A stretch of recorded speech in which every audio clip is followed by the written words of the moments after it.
लेती हूँ कि इतनी धूप में आप इतने समय से इंतजार कर रहे हैं। श्री सुभाष पाल जी, श्री नरेश दीक्षित जी, श्री खालिद खान जी, श्री अजय सिंह जी, श्री राजीव सिंह जी, श्री जीतलाल सरोज जी, श्री ललित कश्यप जी, श्री निर्भय यादव जी, श्री विक्रम पांडे जी, पूनम जी, यहाँ पर उपस्थित सभी कांग्रेस के नेतागण, पदाधिकारी और युवा कांग्रेस, महिला कांग्रेस के मेरी साथी, आप सबको इस सभा में बहुत बहुत स्वागत।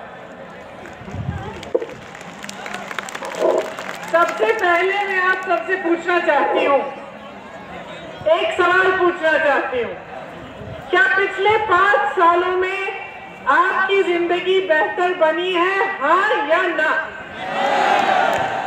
नहीं, बेहतर नहीं हुई ना। मेरी बहनें बैठी हुई हैं, महंगाई बढ़ी है, बढ़ी है। नौजवान कितने हैं सभा में? किसी को सरकारी रोजगार मिला है? किसान कितने हैं? आपकी जिंदगी, आपकी कमाई बढ़ी है? आपकी जिंदगी बेहतर हुई है कि नहीं? तरक्की हुई है? अच्छा, तो किसानों ने कहा उनकी तरक्की नहीं हुई, नौजवानों ने कहा उनको रोजगार नहीं मिला, बहनों ने कहा महंगाई बहुत बढ़ चुकी है। यहाँ पे बुनकर भाई भी होंगे, हैं? आपकी तरक्की हुई है? बुनकर भाई भी कह रहे हैं कि उनकी तरक्की नहीं हुई। तो मुझे जरा बात समझाइए, मुझे समझ में नहीं आ रहा है कि जितने भी राजनीतिक दल के नेता आपके सामने भाषण देने आते हैं, वो आपकी समस्याओं की बात क्यों नहीं कर रहे?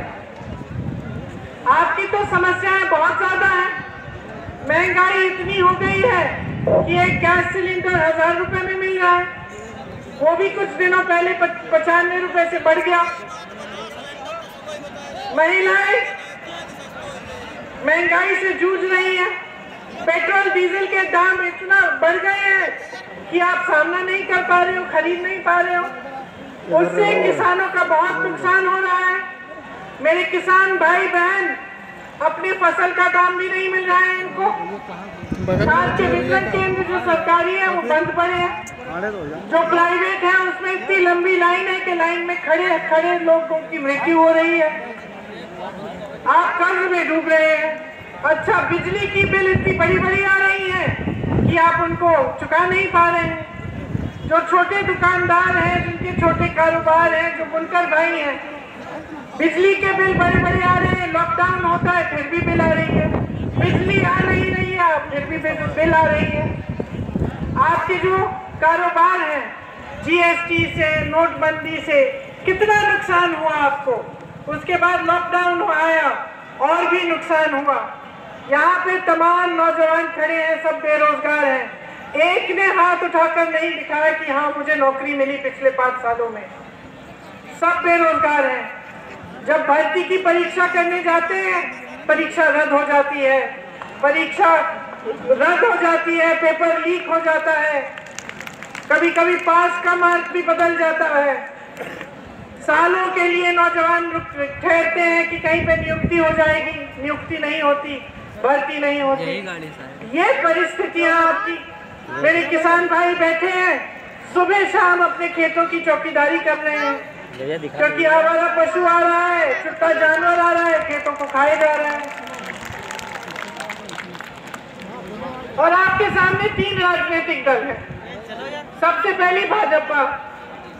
भाजपा तो इन बातों को ये करती ही नहीं है। ये बातें प्रधानमंत्री जी कुछ दिनों पहले मंच पर आए एक सभा में, कहने लगे कि पहली बार मैंने सुना है कि उत्तर प्रदेश में छुट्टे जानवर की समस्या है।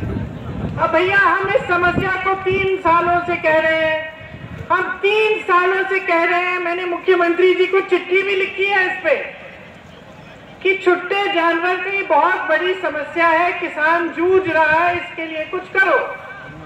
5 साल केंद्र में आपकी सरकार थी और 7 साल केंद्र में सरकार रही है, 5 साल प्रदेश में सरकार रही है। वहां मोदी जी बैठे हैं, यहाँ योगी जी बैठे हैं।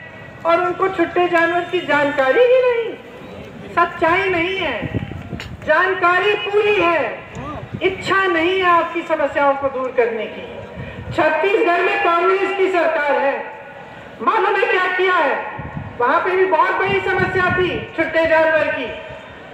वहां के मुख्यमंत्री जी ने एक योजना बनाई। उन्होंने कहा कि जो इस छुट्टे जानवर की देखभाल करेगा उससे हम गोबर 2 रुपए किलो में खरीदेंगे। तो उन्होंने ये पूरी योजना बनाई। अब शुरू में तो लोग हंस रहे थे कि कौन सी सरकार गोबर खरीदेगी, लेकिन जब लोगों को समझ में आया कि इस गोबर को स्वयं सहायता समूह की महिलाओं को दिया जा रहा है, इसका गोबर गैस बन रहा है, इसकी खाद बन रही है, वर्मी कंपोस्टिंग हो गई है, तो लोगों को समझ में आने लगी बात। लोग अपने घरों में छुट्टे जानवरों को रखकर उनका देखभाल करने लगे।